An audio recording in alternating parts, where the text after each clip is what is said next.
Hello, Lady Lioness and friends. It's me, your host, Lady Lioness. It's been a while since I've posted anything, obviously. So it's been kind of a very interesting few weeks. I hope everyone is doing well.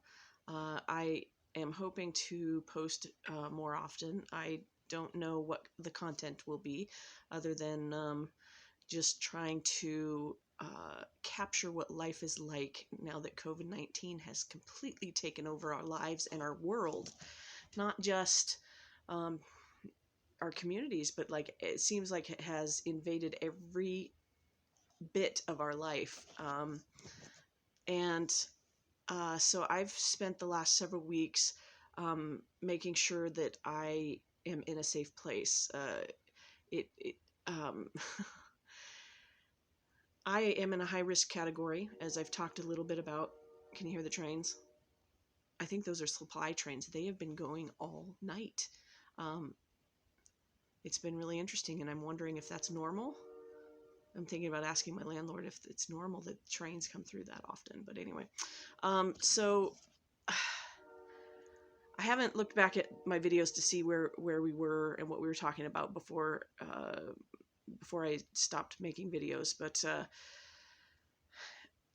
I had to make sure I was in a safe place, and Idaho had such a high infection rate, and it just kept going up, that because I was in a high risk category and that I lived in a group home, I didn't feel safe. So I talked with my family, and my family said, come see us.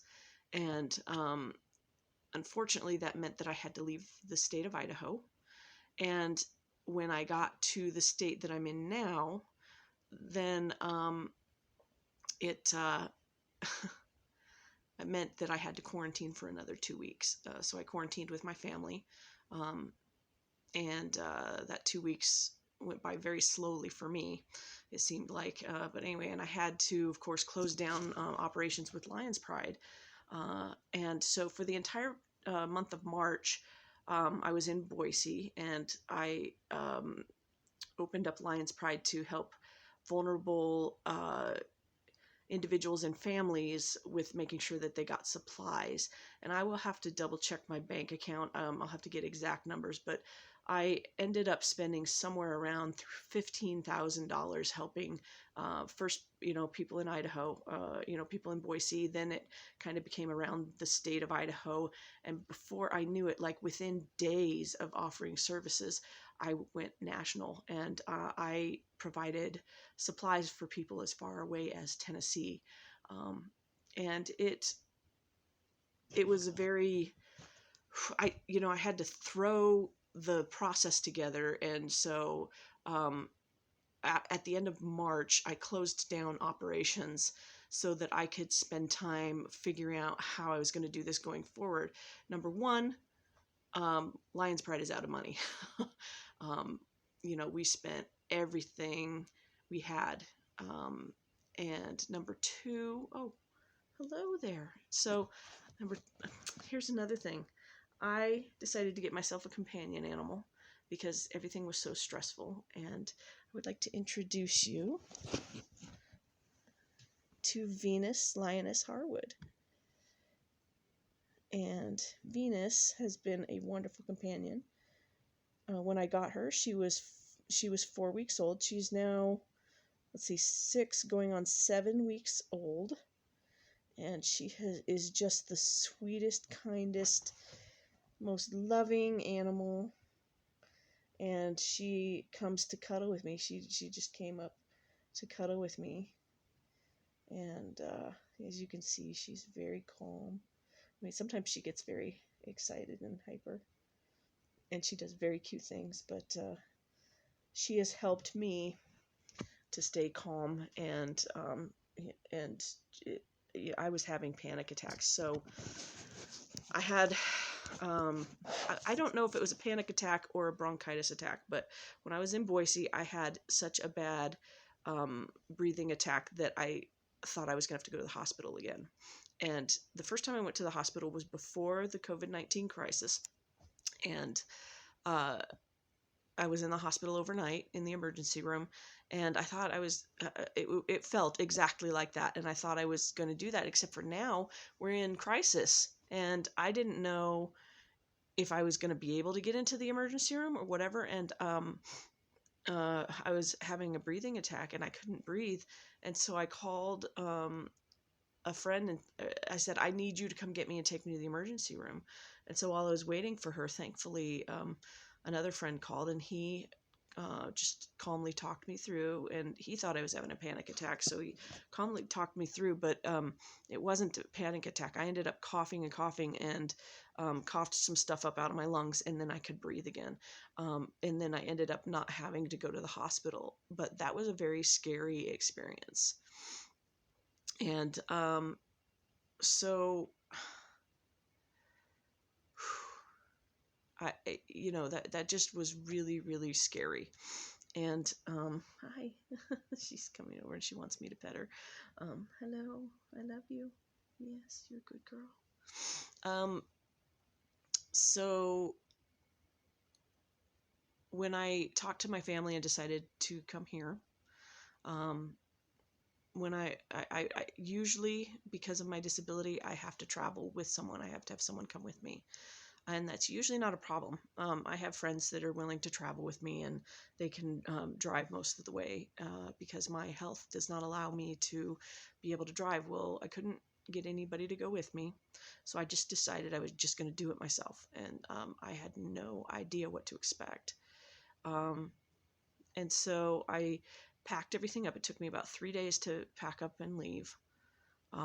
Because I had to make arrangements at my group home as well to make sure that, everything was taken care of. And so when I finally left, I left, and it's usually, when I was healthy, it was a 7 or 8 hour trip. And it took me 3 days to reach my destination. Interestingly, in Idaho, there was an earthquake. And interestingly, I was near the epicenter of the earthquake when it happened, but I was in my car driving, so I didn't feel a thing. So when I crossed the border and reached the first town, they said, "Did you feel that earthquake?" And I said, "No, I didn't feel any earthquake." And they said, "Yeah, you must have been driving when you felt it." But everyone back home felt it in Boise, and lots of people. And Venus is racing around the bed. You're so cute. So anyway, it was an interesting trip. I did record some of the trip, and you can see it on my page. It was a very tough trip. It took me 3 days, and what was happening was my energy level runs low. I have about half the energy of a healthy person, maybe less. So she is distracting me. She is racing around the room. She does that when she has a lot of energy. Anyway, sorry, trying to stay out focused here. Venus, stop distracting me. So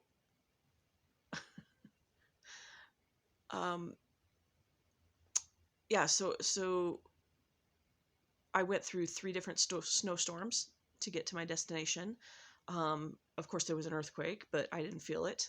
And when my energy would get low, I'd have to stop and sleep. And so overnight, I slept in my car in a town that is close to, not quite the halfway mark, but close.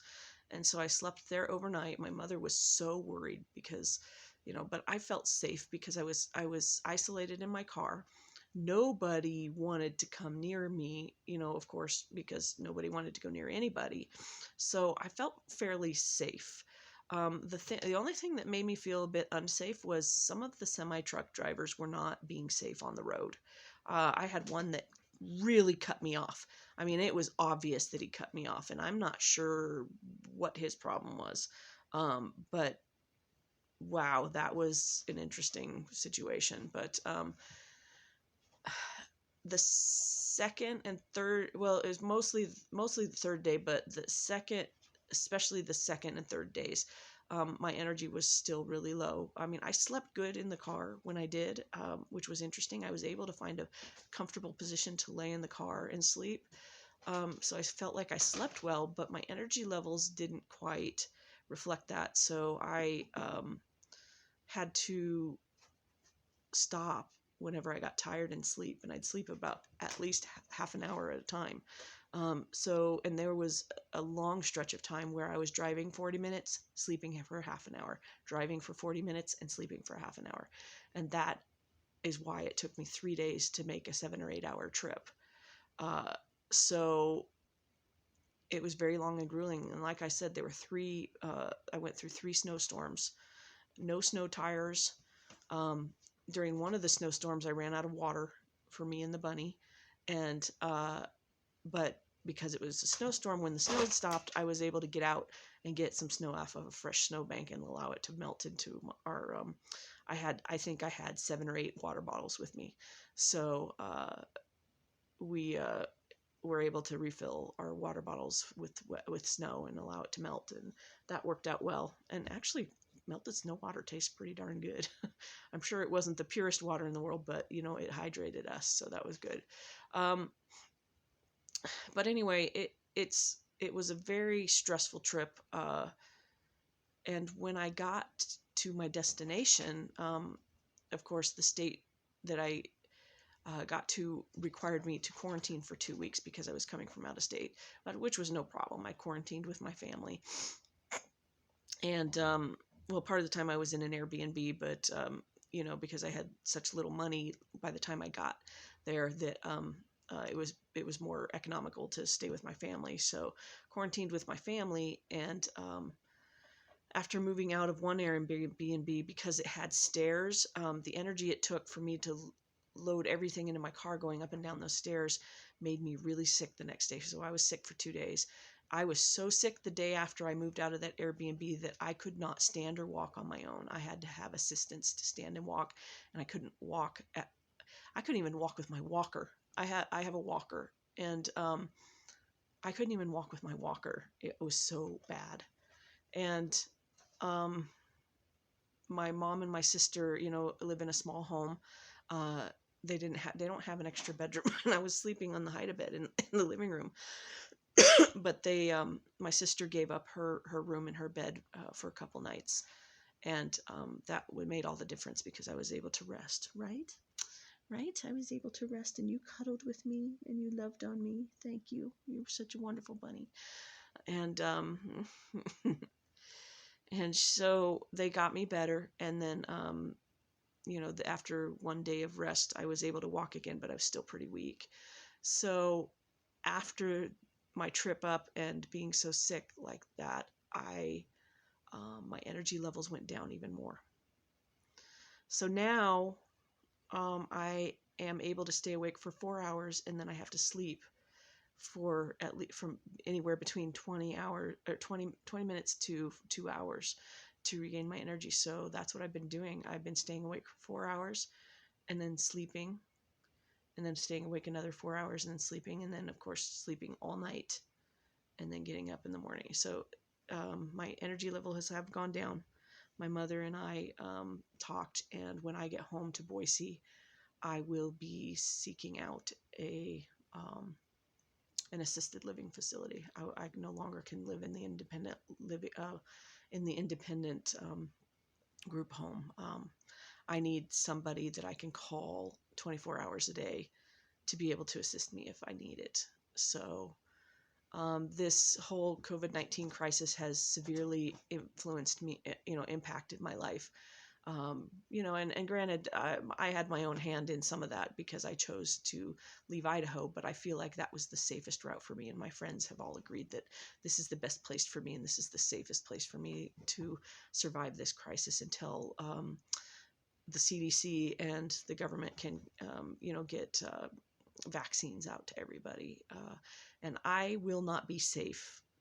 Me and people vulnerable like me, including the elderly and the the ill, or the the handicapped, the disabled, are not going to be safe until we have a workable vaccine.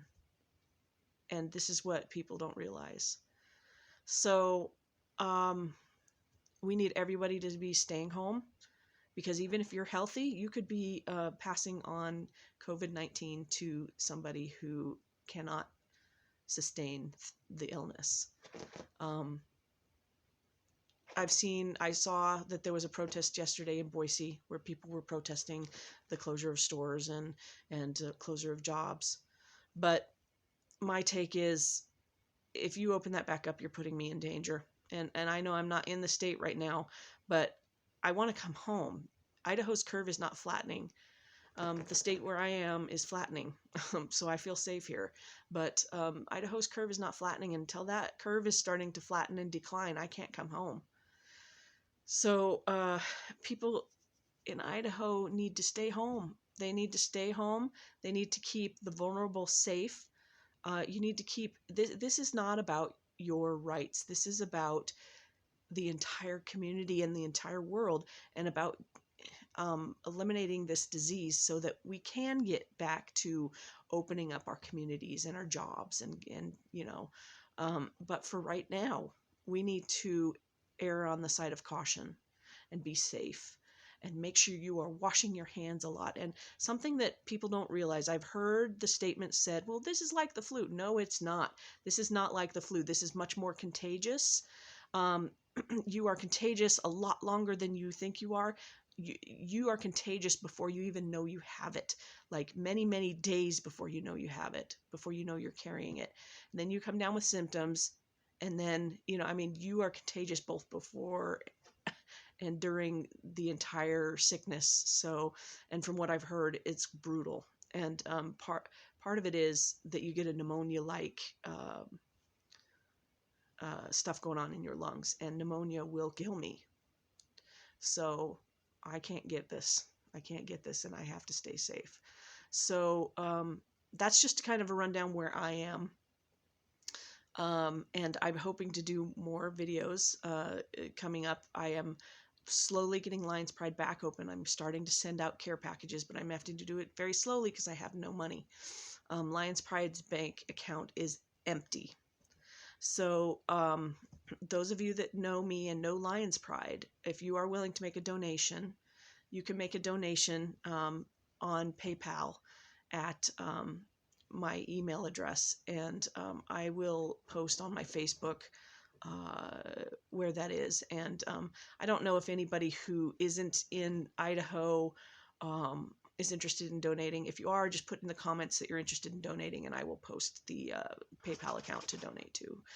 But if I really want to get going back as helpful as Lions Pride was before, I'm going to need donations at this point because Lions Pride has an empty bank account. So thank you to all of you for watching. Thank you to those of you who are staying socially distant, even though it's been very hard. I miss my friends terribly, but we are video chatting and texting and staying in touch. It's been great to hear. I have heard from people I haven't heard from in years.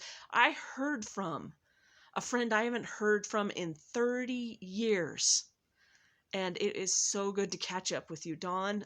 If you're watching this, Dawn, it's really been great to catch up with you, and I can't wait to find out what your life is like now. So, anyway, so that is my life in a nutshell right now. So, I'll try to come up with some really great content, and I'll see you in the near future.